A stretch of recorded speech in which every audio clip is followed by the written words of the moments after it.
A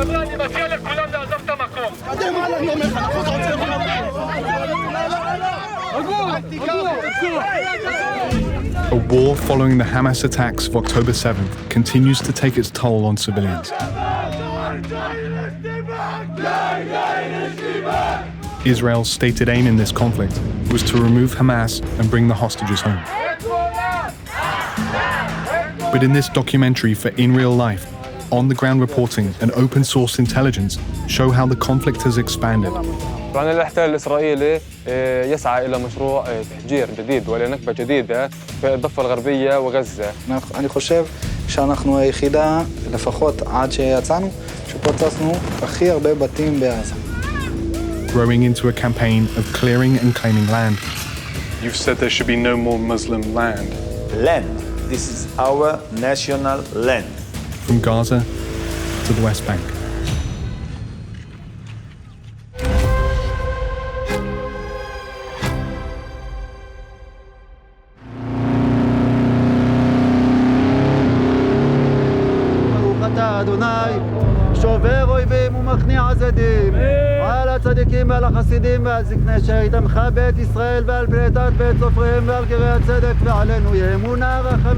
It's day 146 of the conflict in Gaza, and we're at the Erez crossing. This is where Hamas fighters first breached the border with Israel on October 7th, and it's been a closed military zone since then.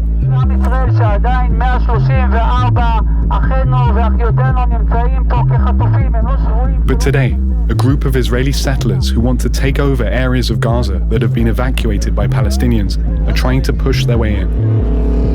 Why are you here today with your family? This war, we didn't start it, but we have to fight it. Only one thing will mean a victory in this war. When we will be back in the Gaza Strip, which was Jewish land for thousands of years, it was taken from us, and now we have to take it back. But what about the Palestinians that want to come back in the north? They should have thought of it before October 7th. They all support the Hamas. But shouldn't they have the choice to come back to their homes? It's our home.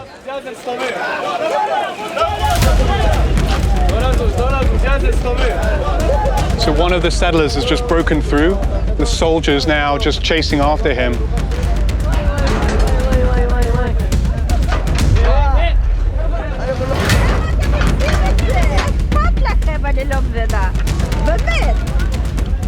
As night falls, tension between the crowd and soldiers from the Israel Defense Forces spills over.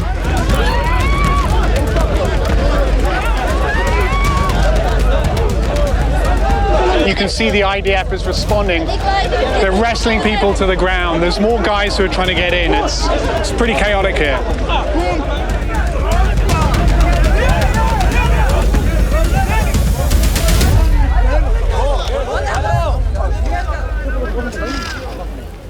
Just yards from the scuffles at the crossing, you can still see damage from when Erez was stormed by Hamas fighters.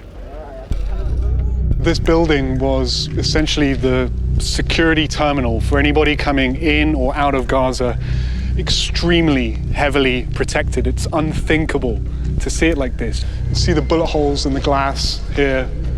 Most of these panes are shattered from the fighting that took place. You can see evidence of the fighting everywhere.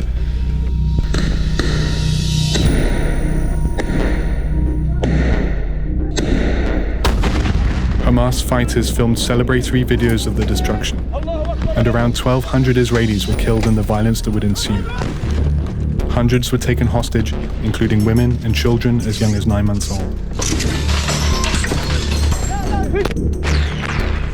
The response from Israel was immediate.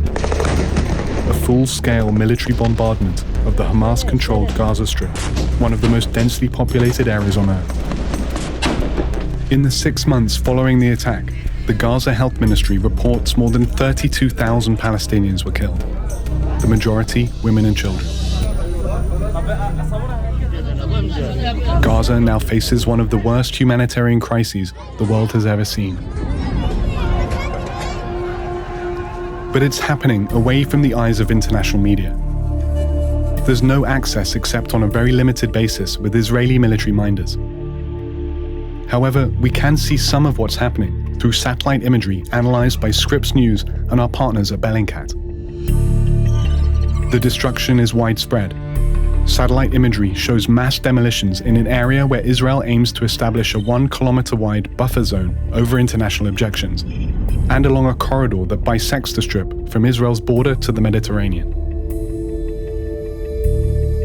Human rights observers have described the devastation as an Israeli military campaign of domicide.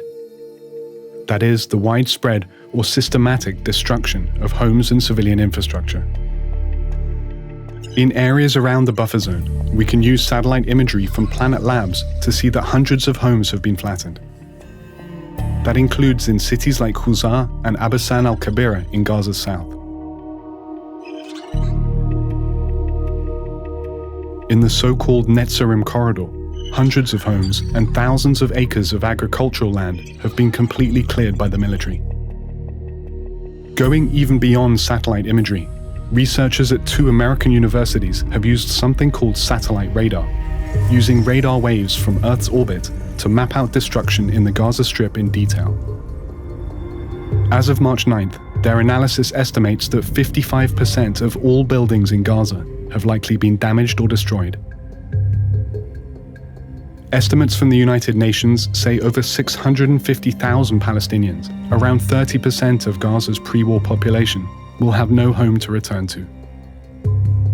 In the last few months, more than a dozen Palestinians have reached out directly to Scripps News to ask if we could check satellite imagery to see if their own homes are still standing. While Gaza is still closed off, there is another place where the response to October 7th is forcing Palestinians from their homes. About 60 miles from the crossing into Gaza, in the other area of Palestinian control, the West Bank, where we can film, an old conflict over land has entered a new phase in the aftermath of the Hamas attacks.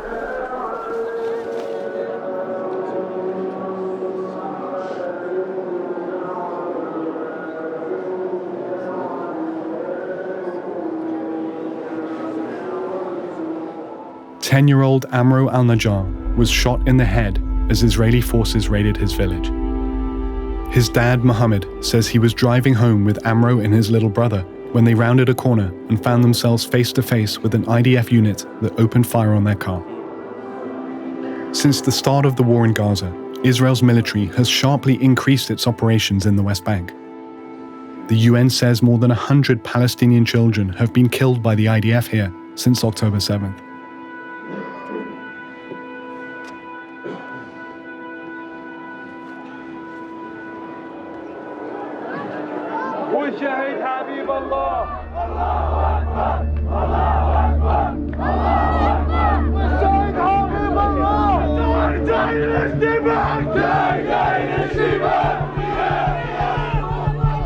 So they're carrying Amro's body now from the mosque down to the cemetery. Can really feel the anger here. The number of green Hamas flags in the crowd is a mark of how that violence has galvanized solidarity over what's happening in Gaza.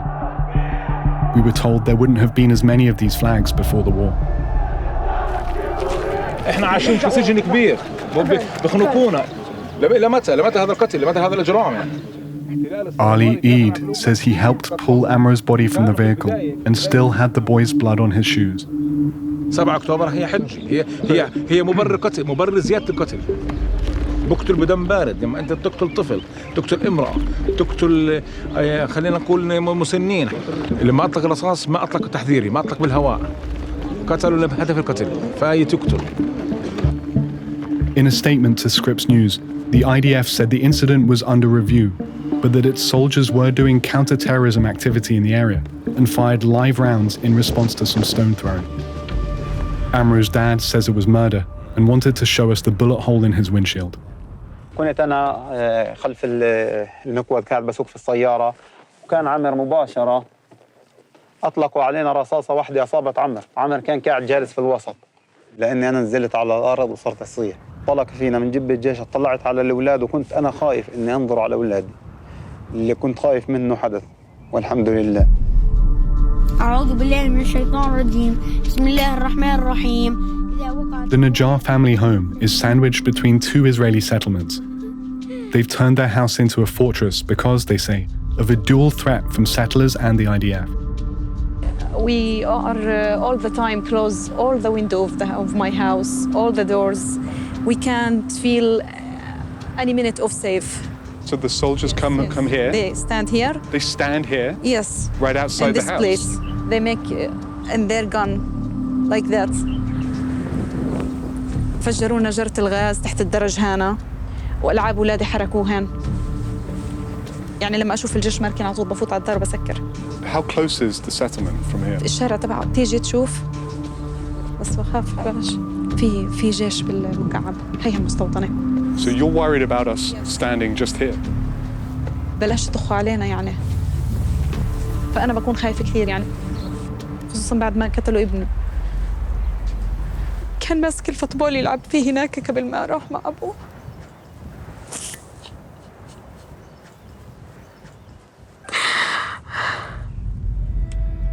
It's not just IDF operations that are on the rise. Since October 7th, Israeli settler violence has sharply increased too. The spike in settler attacks against Palestinians in the West Bank has drawn so much international attention that the US recently imposed sanctions on illegal settler outposts it says are used as bases for carrying out attacks. When we managed to get access to another outpost, we saw how the line between the IDF and settlers has become blurred since October 7th. Tzvi Lev established this outpost with his brother a few years ago. Do you know the soldiers in this post here? In this post, most of the soldiers are staying here from the settlement. There's a lot of guys of the settlement that are in the IDF. Nachman. So is he from He also lives from the settlement. He No, from the settlement down in Kocham Shacha.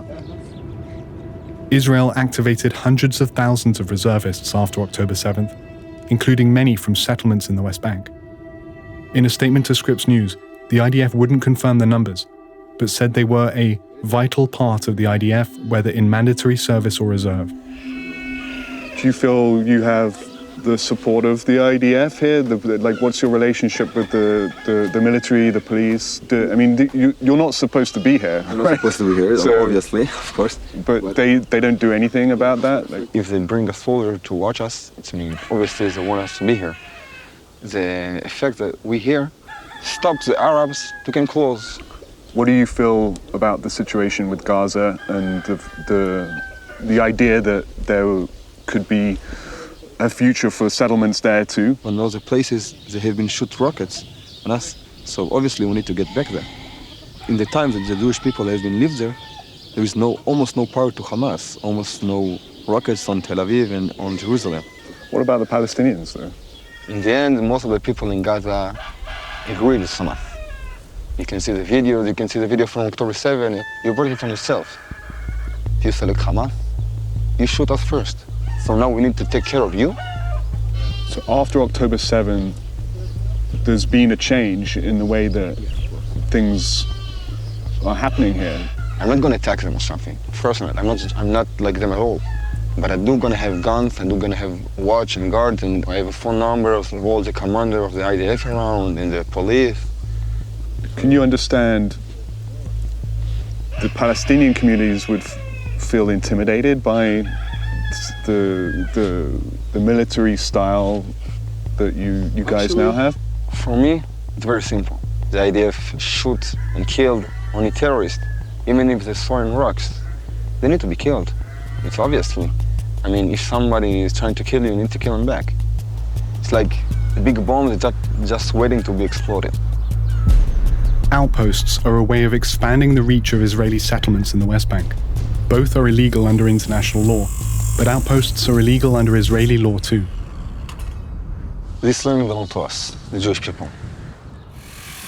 The Jewish people came back here to the land, to the Holy Land after all these years, and we are here to build it, to watch it, to guard it, to build it, to make it beautiful, to be connected. Lev's outpost has gradually expanded its farming operation into surrounding areas where Palestinians were using the land. He says they only want to occupy enough land for a few families, but they're also building a large synagogue on the furthest perimeter. This is going to be for 5 people? Yeah. Maybe one day it's going to be a few more.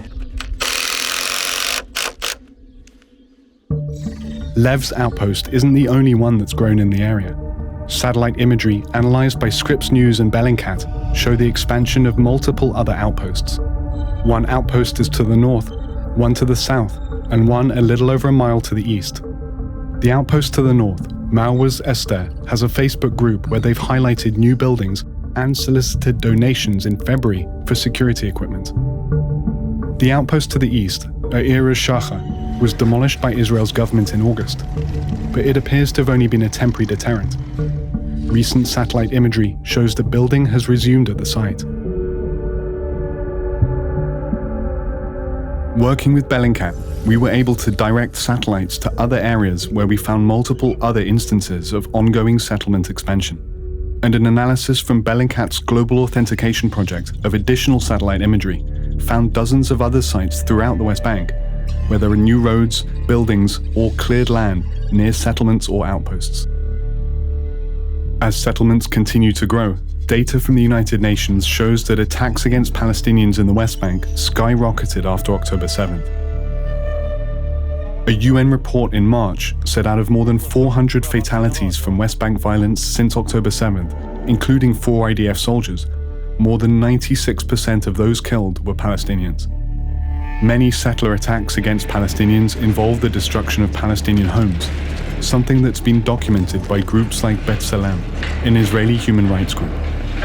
It's very clear that the Israeli right, the Israeli settler movement, has been abusing the public response in Israel to the horrors of October 7th as a golden opportunity to pursue objectives that they've been pursuing long ago. The main one is taking over as much Palestinian land as possible and removing and forcibly transferring as many Palestinians from that land. It's not just settlers acting alone. This incident, documented by B'Tselem, shows Israeli civil administration and IDF soldiers conducting a demolition in December, leaving a family of 8, including 4 kids, homeless. Months later, the same site is just a pile of rubble. أجونا الصبح يمكن على الساعة 8:30 أو 9. حكى لي أجاك أمر هدم في البيت. حكيت له ليش مش ليش، قال لي ممنوع أنت بين في منطقة سي. ما أعطوناش كمان أمر إنه قبل فترة أو قبل بيوم يقولوا لنا مثلا بكرة هدم أو إشي، أجونا فجأة. الهدم يمكن نص ساعة قاعد أو 40 دقيقة. 2 باقر بقي بواقر 2. وكان كمان جرافة معهم هين واقفة، كانت واقفة. وأجا جيش سكروا كل مثلثات، سكروا هين جيشان، منعوا ممنوع ولا حدا يجي عندي. What was going through your mind? شعور سيء وغضب شو يعني، بس ما بقدرش أعمل إشي. ما بتقدرش الواحد يسوي شيء، بدك تسوي إشي كانوا متعصبين. ممنوع، ارجع برا اطلع برا، هيك بس كانوا يحكوا. Do your neighbors feel under threat now? جاري هذا كمان تهديد. وفي الدور هذول كمان مهددين، وفي دار كمان جوا مهددين. وهيك كل منطقة هاي مهددين مخطرين. Are you going to try to build it again here? بقدرش أبني. In these smaller, rural Palestinian communities in the West Bank, there's little recourse against the increased pressure. But in more densely populated areas, a new front line is opening up. We're in the Tulkarem refugee camp near the Palestinian city of Nablus. Unlike in Gaza, Israel has no declared conflict here, but Tulkarem looks and feels like a war zone, and we wanted to meet the guys on the front line. Known as the Tulkarem Brigade, this group has emerged over the past couple of years as an alternative to the Palestinian Authority, which no longer has much control over these areas. The Tulkarem Brigade is composed of several dozen fighters with differing affiliations to groups designated as terrorist organizations by the United States.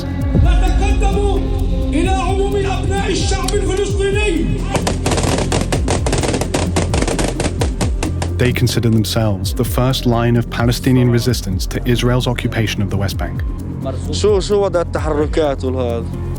Israel says they've targeted both the IDF and Israeli civilians living in settlements. Since October 7th, however, they've mostly been engaged in fending off increased IDF operations, losing several fighters in the process. And they're currently on high alert, expecting another IDF raid on their neighborhood at any moment. طبعا هون الإكسات اللي هن بسموهن حواجز بنستعملهن عندما يتم حشودات لجيش الاحتلال. ثانياً بيتم تمديد العبوات اللي داخل الزقاق. هنا بأيات لحظة يتم الاقتحام في أرض المخيم وإحنا جاهزين على هبة الاستعداد يعني على 24 ساعة. فهنا صارت زي غزة المصغرة. What do you mean it's like a little Gaza? You think the situations have a connection? هسه طبعاً هذا الاحتلال يعني شو بيقدر يخسر الشعب الفلسطيني بده يخسر يعني. طبعاً هون بين يعني دمار. And this is because of drones? هذول طبعاً الشوادر احنا حاطين حماية إلنا وحماية لأهل المخيم من الزنانات والطيارات التصوير من الاحتلال. So we've just heard a drone flying overhead. These guys are really worried about being tracked as we're going in. We were told that if we waited until nightfall, we could meet a more senior fighter who could talk on behalf of the group. Abu Saif told us he wasn't afraid to show his face, as death would be coming soon anyway. Has there been a rise in attacks from settlers since October 7th? بالتأكيد يهاجمون النساء، الأطفال، الصغار الذين يريدون التنقل بين المحافظات أو بين المدن. يقوم قطاع المستوطنين بالتهجم عليهم بإطلاق النار أو بحرق سياراتهم أو منازلهم. What do you think is going on with this change, this increase in raids, increase in violence? بعد 7 أكتوبر الجيش الإسرائيلي تجرد من كل الأخلاقيات. طبعاً الاحتلال الإسرائيلي يسعى إلى مشروع تهجير جديد وإلى نكبة جديدة في الضفة الغربية وغزة. يقوم بالضغط على المدنيين باستهدافهم بهدم البيوت. إنه أنت بدك تنطلق بالمخيم راح تتعرض يا إما لقصف يا إما لإطلاق نار يا سيتم الاعتداء عليك بالضرب. وهدفهم هو واحد: القضاء على الفلسطينيين والقضاء على المسلمين. هم يحاربوا دين الإسلام لأننا نحن مسلمون، يريدون القضاء على المسلمين داخل أرض فلسطين. But what if Israeli civilians are also being killed? How do you justify that? احنا المدنيين، أبناء شعبنا المدنيين أو أبناء مخيمنا المدنيين يقتلوا داخل منازلهم وهي أرض لهم أو ملكهم. أما المدنيين داخل إسرائيل فهذه الأرض ليست لهم. يجب يعني يأتون بهم من جميع أنحاء العالم، فماذا تريد منا أن نقابلهم؟ What's going to happen if you keep seeing this number of raids from IDF in your community? What's going to be the result of that? بدل ما يصير كتيبي مخيم نور شمس راح يصير مخيم نور شمس كتيبي، راح تصير طول الكرم كلياتها كتيبي.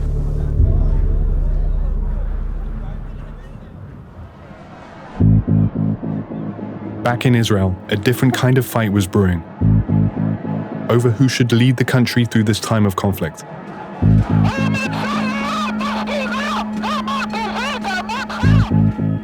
Anti-government protests like this have become almost a weekly occurrence in Tel Aviv, with thousands on the streets calling for new elections after 6 months of war with no end in sight.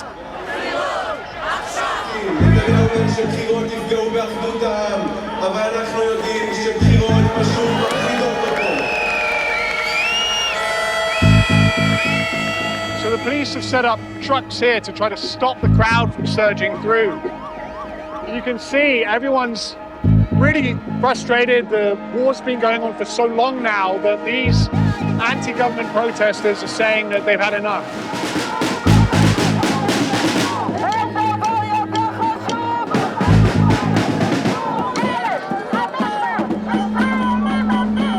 What do you think the main message is this evening with this crowd? It's about time to go back to the people and ask for renewed confidence. There will be no way of just killing everyone who ever was in Hamas and ever will be in Hamas.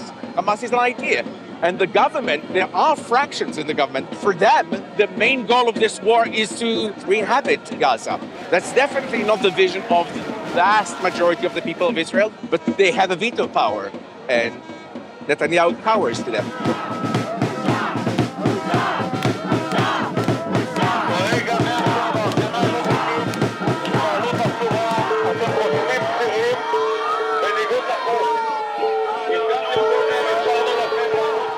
polls published on the 6-month anniversary of the war, 71% of Israel's public said they think Prime Minister Netanyahu should step down over his handling of the conflict. A majority also said the government isn't doing enough to bring the hostages home.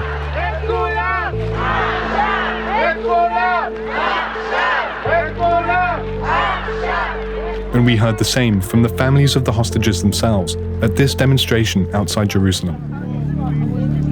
So who was taken from your family? How many people? 7 people was taken from the safe room. 7, including my son, my grandsons, my granddaughter, my daughter-in-law, her mother, her aunt, and their daughter. My daughter-in-law father was murdered in the same day. 6 of Gilad Korngold's 7 relatives held hostage by Hamas have been released. But his son Tal is still missing. And Korngold says the government's approach isn't working. We have to do everything that we can to force our government and our people to support us. There's a lot of people that say, no, hostages is not priority. But other Israelis think the government isn't being tough enough. Down at the border with Gaza, we found a group of protesters calling for aid to be completely restricted until all the hostages are freed.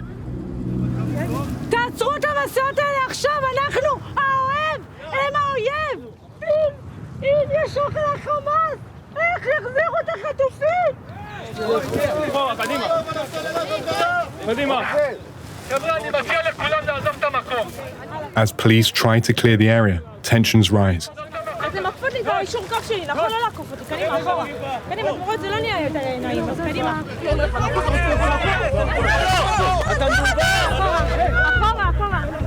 לא לתקוף שוטרים? לא יודע שאסור לתקוף שוטרים? אתה ראית מה עשית לי?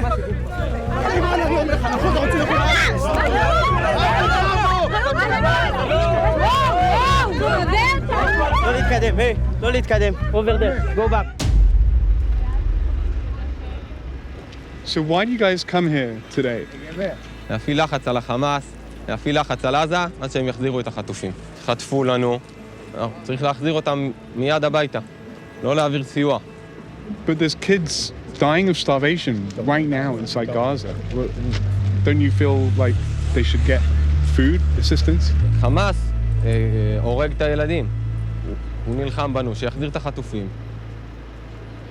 On the other side of the border fence, just a couple of miles away, lies Rafah, where around 1.5 million Palestinians displaced by the fighting are in urgent need of food, medical supplies, and shelter. إيش اسمك؟ إيش اسمك؟ أمير. أمير؟ أنت ساكن هنا؟ وين؟ كيف لما قصفوا هذا البيت؟ كان صوت عالي؟ كثير؟ رخ واحد. خفت؟ خفتي لما قصفوا هذا؟ لا كنا الدار خطير. كيف كان؟ فأنا وأخوي كنا والضرب. هذا بيتكم؟ الضربة صارت على الساعة 9 الصبح. Shrouk Ayla is a Palestinian filmmaker who'd agreed to send us updates on what was happening inside Gaza. Hey Shrouk, it's Sebastian here. I'm right next to the Kerem Shalom crossing. I can see a line of trucks stretching into the distance, loaded with food and medical equipment. There's a group of protesters here. They've been trying to stop the aid from getting in. There's not much that's moving. Tell us what the situation is on your side when you get a chance.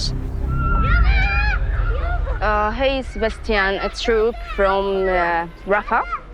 Shrouk's signal was so unstable, we mostly talked by sending voice messages. It took days for her video footage to send, and when it arrived, the scenes were harrowing. Images of the growing famine and lack of medical supplies, including basic anesthetic. We'd asked her to talk to families who'd been displaced about what they planned to do next. حياة هنا في المدرسة مش حياة للأمانة لا أكل لا شرب لا لبس أمراض أنا محاسبة وإدارة أعمال شايفة أي وضع أنا لا بقبض ولا إشي هيني قاعدة مش هناك طعم أولادي طلع فيش شيء نوكي تفضل طلع على شيء من أعمال. Palestinians like Shrouk have been risking their lives to report on this conflict.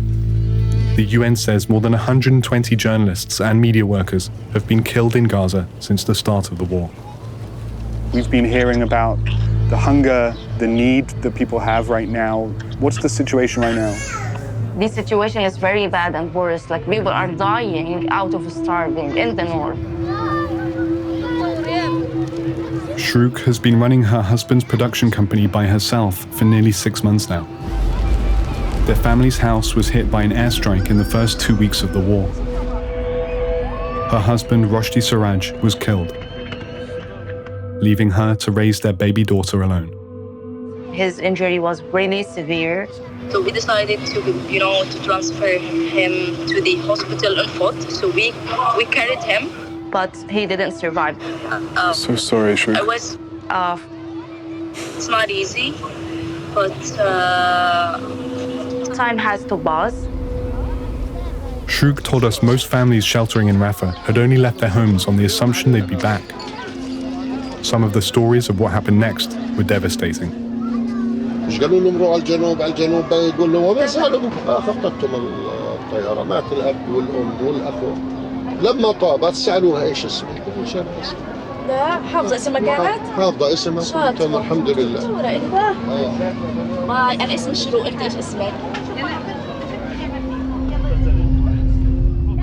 Do you feel people will go back to those places after the fighting finishes? Like, I cannot wait to return. I know lots of people who lost their homes are living in tents nowadays, and they said, like, I prefer to get back to my home and establish this tent upon the rubble of my home. Shrouk's family's house was in a neighborhood of Gaza City called Tal al-Hawa. Based on satellite data analyzed by Scripps News, that neighborhood was hit at least 30 times in the first month of the war, causing civilian casualties and widespread damage. These airstrikes were only the beginning, though. Once Israel's ground forces reached that area, a different form of destruction came with it. IDF units systematically demolishing buildings and infrastructure, and sometimes posting videos of it to social media.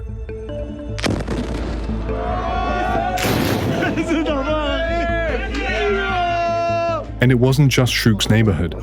This was a pattern repeated across Gaza, with IDF personnel posting hundreds of these kinds of videos since the war started.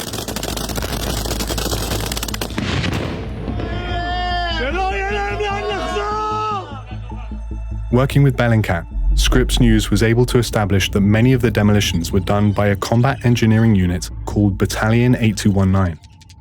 And we were able to track their movements across Gaza, from Shrouk's neighborhood in the north to the town of Khuzar, where a large number of buildings were destroyed near the Israeli border.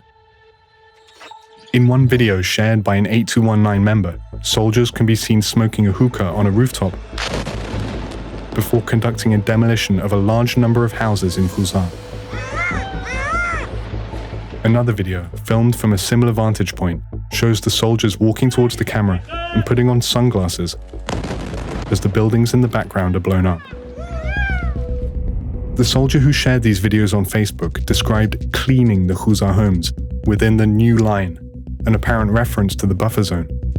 He says that a quarter of the homes in the town were destroyed by Battalion 8219. יש גם ציוד, יש פה לחגורה, 8219. זה משהו שהיחידה הוציאה. זאת אומרת, עם סמל של היחידה. מעיינות, כי הקדח הזה, זה בשביל, במידה שיש פיגוע במתאר אזרחי, באמת זה, אני תמיד נושא אותו עליי כדי להיות מוכן, ואני מקווה We tracked down one of the soldiers from that unit. Yonatan Siegel is a reservist who, like thousands of others, was activated on the day of the Hamas attacks. How would you describe the unit's main job in Gaza? זה בהתחלה היה באמת ללכת עם הכוח וכל מה שהוא צריך. אחר כך זה היה בעיקר, וזה היה רוב הזמן, בעיקר לפוצץ בתים. לפוצץ המון בתים. אני חושב שאנחנו היחידה, לפחות עד שיצאנו, שפוצצנו הכי הרבה בתים בעזה. פועל... According to Siegel, his unit didn't really distinguish between Hamas and the local population when conducting the kind of demolitions we'd seen in the videos.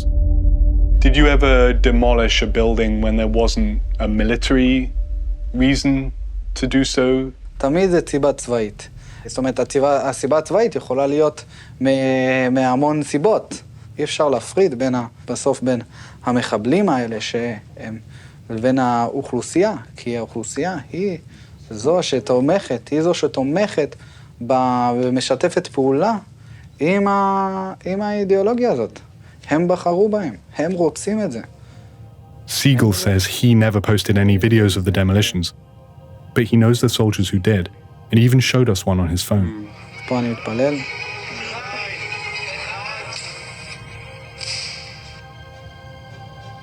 John. This explosion, 7 building, 2.5 ton of explosion. And what kind of building was it? זה היה משכונה We asked the IDF if posting videos like this could bring disciplinary action. In a statement to Scripps News, they said cases where soldiers had deviated from what was expected would be arbitrated and command measures taken, but that such cases were unusual. Regarding the demolitions, they said IDF units in Gaza were operating to dismantle Hamas's military and administrative capabilities, and that they follow international law and take feasible precautions to mitigate civilian harm. But that's being called into question by many now. Tonight there is mounting scrutiny of the billions of dollars in U.S. military aid to Israel, including weapons used in Gaza. Some lawmakers call this week a possible turning point. Even some members of the U.S. Congress have urged the White House to start withholding U.S. military aid unless Israel does more to reduce civilian harm. With no military officials willing to talk to us on camera, we went to the Knesset, where political decisions are made about the war effort. בטח בתקופה שאנחנו נמצאים בה. תראה, הסכנה הכי גדולה למדינת ישראל זו הסתה לטרור. Amit Halavi is a member of the Prime Minister's ruling Likud party, and he's on a security committee that recently moved to ban foreign news networks deemed a threat to national security. אין שום סיבה שהמדינה, החוק, לא יורה לכל גוף רלוונטי ליירט את השידורים הללו של אתר שהוגדר או של ערוץ שהוגדר כמי שפוגע בביטחון המדינה, כאילו מה יותר מזה?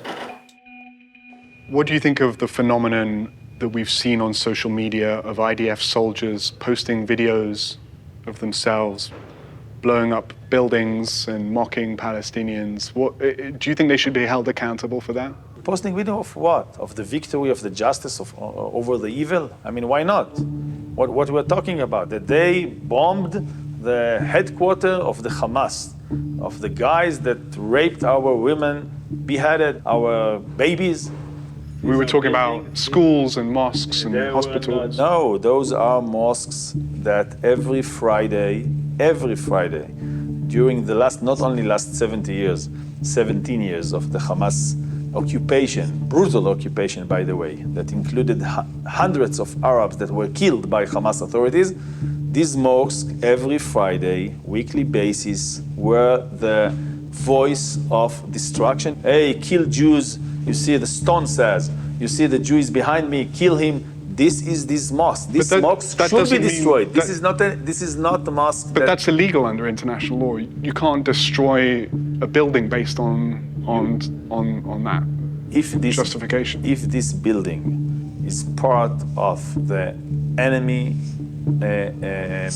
infrastructure, so it's not a mosque. This is infidel building. It's not about all those good values, by the way, in the Muslim words, like charity. If there's no military basis to destroy it, then that's not in accordance with international. If these buildings serve the military operation of your enemy, you can hit it, you can destroy it, and this is under the international law.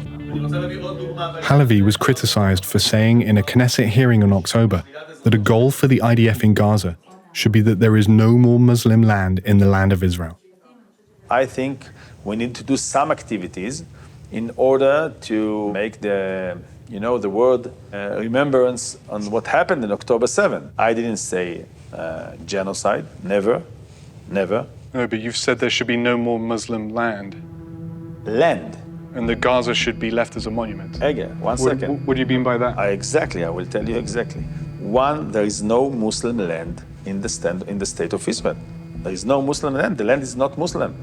the land is the land of Israel. What about those Palestinians who've been pushed out of the areas that have been destroyed in the north? Should they be able to return to these areas and rebuild? First of all, now we are in the middle of a war. And war, it's not game. I mean, our soldiers there in order to whip out all the Hamas soldiers and Hamas actors there. And second, I must tell you, there are not a lot of innocent people there.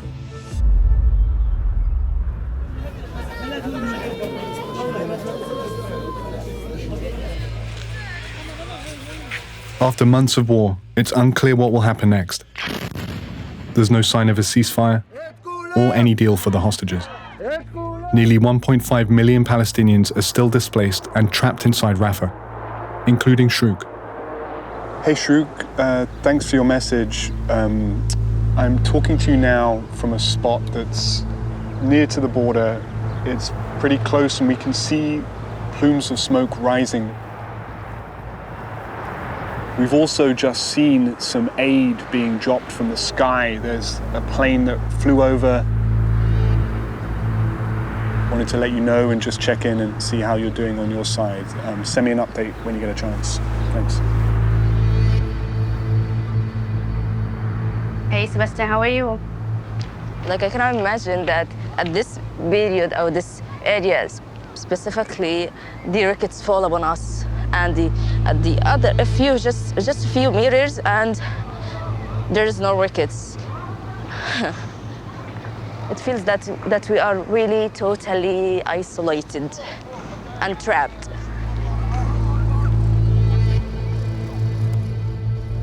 In the West Bank, the fallout from October 7th continues to spill over, with the State Department saying it's increasingly concerned at rising violence and calling for all sides to de-escalate. طبعا إن شاء الله أنها بتنتهي الحرب هاي، لكن بحال إذا لم تنتهي هذا الحرب الضفة يعني راح تظل اشتعالها قوي وفعالين، وإحنا لغزة وغزة إلنا بإذن الله، وإن شاء الله إنه يعني الفرج القريب لأهلنا بغزة، ورحم الله شهدائنا وحمى مقاومينا في أرض غزة العزة. لكن هذا يعني أنا بكرة يعني استشهد، بيجي أخوي، بيجي ابن عمي، بيجي صاحبي بيحمل البندقية هاي وبيجي بكاتل من بعدي. 2 weeks later, we heard this fighter was killed. On that same day, an Israeli airstrike in Gaza killed 7 aid workers from World Central Kitchen. Meanwhile, also on the same day, the US approved the transfer of thousands more bombs to Israel. The fear now is a wider war may be coming that brings the Middle East to an unprecedented tipping point. The land of Gaza, it's our land. This is only one nation that has national rights over the land of Gaza. This is the Jewish people. This is the formal opinion, by the way, the formal view of the State of Israel. These are not occupied territories. This is our national land.